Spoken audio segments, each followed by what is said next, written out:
चला आता आम्ही सगळेजण मस्त फ्रेश झालेलो आहोत. आता चाललो आम्ही नाश्ता करायला आणि विठ्ठल रखुमाईचं दर्शन घ्यायला. तर ते लग्नाचा हॉल आहे. आम्ही इथेच थांबलो होतो रात्री आणि खूप उशीर झाला, त्याच्यामुळे मला व्हिडिओ काढायला जमला नाही. चला आता थोडी पेटपूजा करूया आणि नंतर देवपूजा करूया. नमस्कार रामराम मंडळी, देवदर्शन झालं. आता पेटपूजा ही घेतलेली आहे मिसळ, मस्त अशी.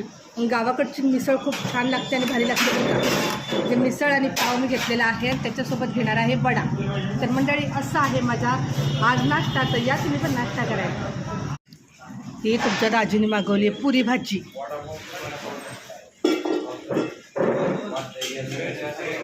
नाश्ता झालेला आहे. आता आम्ही घेतलेला आहे चहा. नाश्ता झाल्यानंतर चहा तर लागतोच. तर तुम्हाला पण चहा आवडत असेल बघा, या मंडळी चहा प्या.